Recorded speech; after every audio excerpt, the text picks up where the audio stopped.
السلام علیکم guys, welcome back to my channel. امید کرتی ہوں آپ لوگ بالکل خیریت سے ہوں گے۔ تو چلیے شروع کرتے ہیں ہمارے ناول کی نیو ایپیسوڈ نمبر 5 رومانٹک۔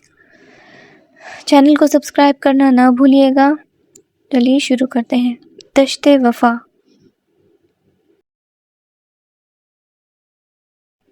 عدالت کے کوریڈور میں ارحم چودھری سے ہونے والی اس شدید اور رومانوی ٹکراؤ کے بعد مہرمہ کے اعصاب اب تک تنے ہوئے تھے۔ ارحم کا وہ بولڈ انداز، اس کے سینے کی تپش اور وہ سنسنی خیز سرگوشی مہرمہ کے ذہن سے مٹ نہیں رہا تھا۔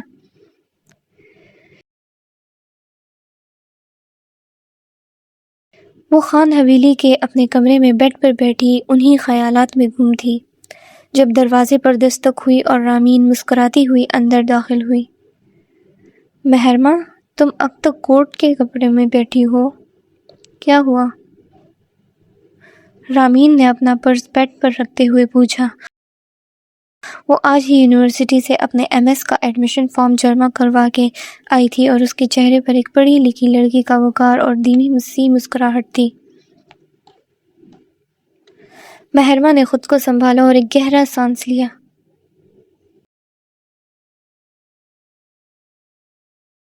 کچھ نہیں رامین، بس کیس کی پہلی پیشی تھی تو کچھ قانونی پیچیدگیاں سمجھ رہی تھی۔ تم بتاؤ، یونیورسٹی میں ایڈمیشن کا کیا بنا؟ مہرمہ کو اب گواہ اور ثبوت پیش کرنے کا آرڈر ملا تھا کورٹ سے۔ کچھ دن کا وقت تھا اسے، اور اس بات کی بھی ٹینشن تھی کہیں ارحم اس کی راہ میں کوئی رکاوٹ نہ ڈال لے۔ سب کچھ ٹھیک ہو گیا مہرمہ، اگلی بار اب کلاسز کی ہے۔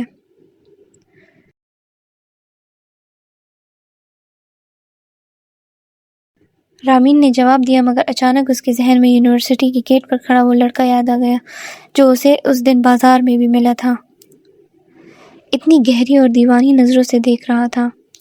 رامین ارمان کو بالکل نہیں جانتی تھی، نہ ہی اسے یہ معلوم تھا کہ وہ ان کے سب سے بڑے دشمن سکندر کا بیٹا ہے۔ مگر اس اجنبی کی نظروں کا سحر رامین کو اندر ہی اندر ایک انجانے احساس میں مبتلا کر رہا تھا۔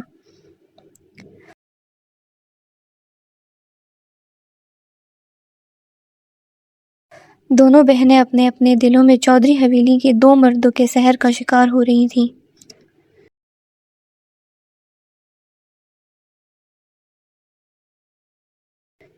مگر خاندانی عداوت کی دیوار ابھی بہت اونچی تھی۔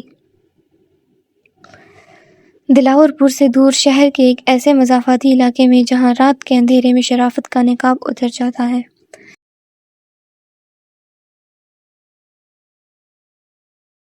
ایک پرانی مگر پرتعیش کوٹھی کے باہر سکندر کی کالی گاڑی آ کر رکی۔ سکندر چودھری، جو دنیا کے سامنے ایک معزز چودھری بنتا تھا، اندر سے ایک نہایت عیاش، مکار اور چاہ طلب انسان تھا۔ جائیداد اور سرداری کی ہوس نے اس کی روح کو سیاہ کر دیا تھا۔ کوٹھی کے اندر مدھم لال اور سنہری لائٹس جل رہی تھیں۔ فضا میں سستے عطر اور تمباکو کا دھواں پھیلا ہوا تھا۔ گھنگروؤں کی ہلکی جھنکار اور ہارمونیم کی سریں بند کمرے کی تپش کو بڑھا رہی تھیں۔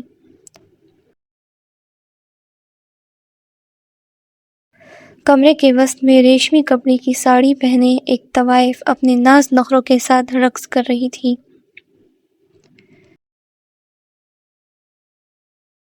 سکندر مخمل کے بڑے گدے پر ٹیک لگائے بیٹھا تھا۔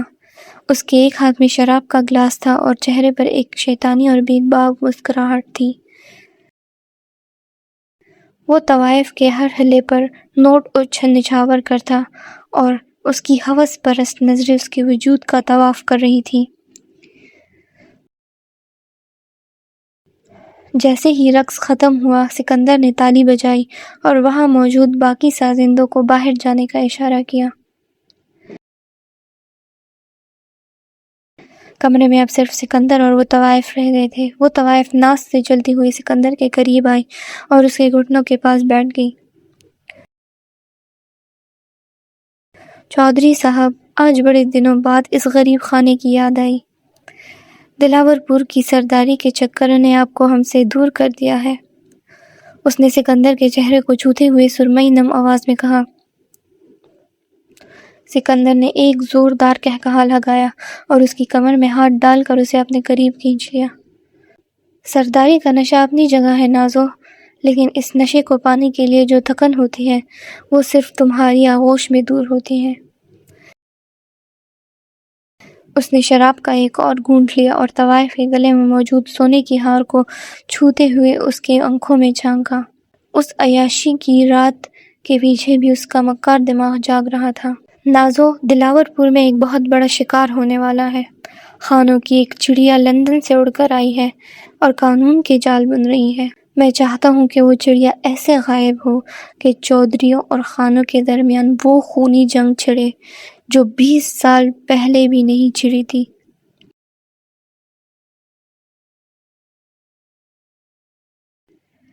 سکندر نے طوائف کے شانے پر گرفت مضبوط کرتے ہوئے اپنی گھناؤنی سازش کا اعتراف کیا جو وہ عیاشی کے ان بند کمروں میں بیٹھ کر بناتا تھا۔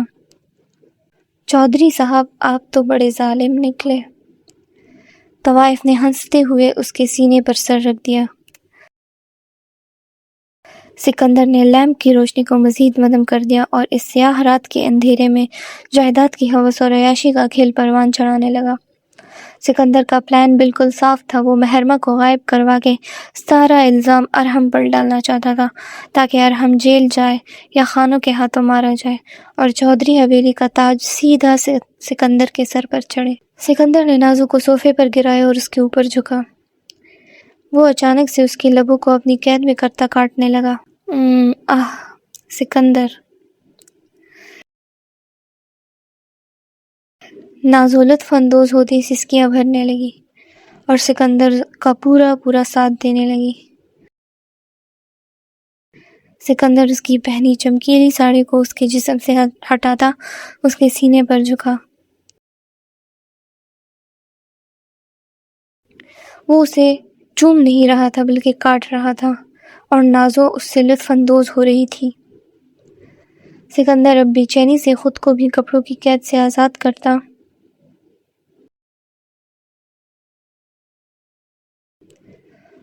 رکیے چودھری صاحب، انتظار کرنا سیکھیے نا، نازو نے مدہوشی سے کہا، لیکن اس کے روکنے پر سکندر کے ماتھے پر بل پڑے۔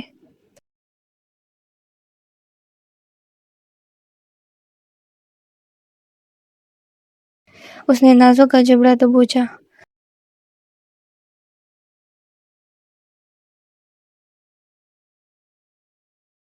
آئندہ مجھے اسے روکنے کی کوشش مت کرنا، ورنہ ایسا حشر کروں گا تمہارا کہ خود کو بھی پہچان نہیں پاؤ گی۔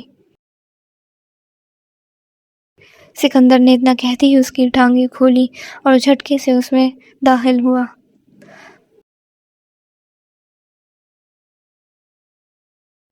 نازو کی چیخیں بلند ہوئی۔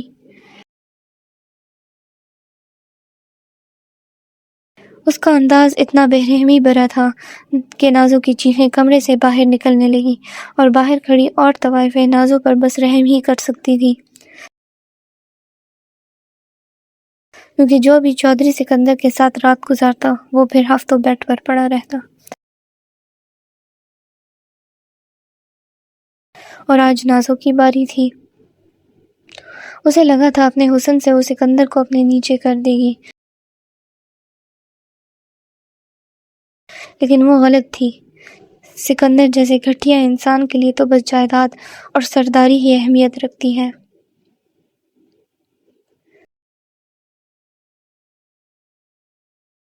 اگلی صبح چودھری حویلی کے دالان میں ارحم چودھری ناشتے کی میز پر بیٹھا تھا، مگر اس کی نظریں چائے کے کپ پر جمی تھی۔ اس کے ذہن میں مہرمہ کے وہ الفاظ گونج رہے تھے، میں اپنے باپ کے قاتلوں کو سزا دلا کر رہوں گی۔ ارحم جانتا تھا کہ اس کا والد جہانگیر بے گناہ ہے، لیکن وہ یہ بھی دیکھ رہا تھا کہ مہرمہ کے پیچھے کھڑا ریان خان اس کے کتنا قریب ہونے کی کوشش کر رہا ہے۔ عدالت کے کٹہرے کا خوف ارحم کو اتنا نہیں تھا جتنا حسد کی وہ آگ اسے جلا رہی تھی جو مہرمہ اور ریان کو ایک ساتھ دیکھ کر بھڑکتی تھی۔ اسے سوچ اندر سے کھائی جا رہی تھی کہ اگر اس کا باپ گنہگار نہیں ہے تو آخر وہ ہے کون جو اپنا کیا ہوا گناہ اس کے باپ کے سر ڈال رہا ہے، اور وہ بھی 20 سال سے۔ پہلے تو وہ نہ سمجھ تھا، لیکن اب وہ اس کیس کی تہہ تک ضرور پہنچے گا، یہ ارحم نے خود سے وعدہ کیا تھا۔ اسی دوران ارمان چودھری بڑے ہنستے مسکراتے ہوئے دالان میں داخل ہوا۔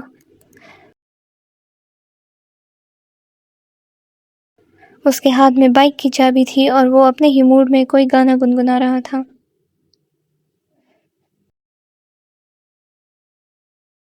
ارمان، کہاں غائب رہتے ہو تم؟ حویلی پر کیس چل رہا ہے اور تمہیں گھومنے پھرنے سے فرصت نہیں۔ اور کتنی بار کہا ہے اپنی یہ ہیوی بائک لے کر مت نکلا کرو، ہر وقت شہر گاڑی میں جایا کرو۔ ارحم نے ارمان کو کہا، کچھ وہ 1 سال بڑے ہونے کا رعب بھی جما رہا تھا۔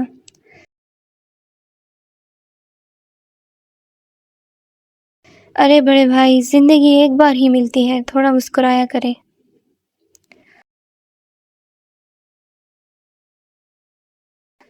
ارمان نے صوفے پر بیٹھتے ہوئے کہا۔ ارمان کو حویلیوں کی اس خونی تاریخ سے کوئی دلچسپی نہیں تھی۔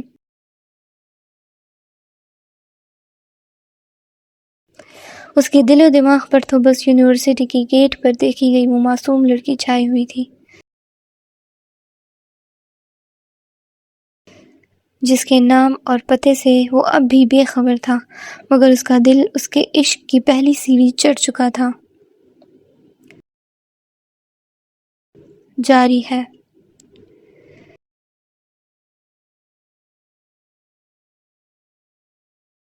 تو گائز، یہ تھی آج کی ایپیسوڈ۔ امید کرتی ہوں آپ لوگوں کو پسند آئی ہوگی، اور آگے بڑھنے کے لیے پلیز میرے چینل کو سبسکرائب ضرور کیجیے گا۔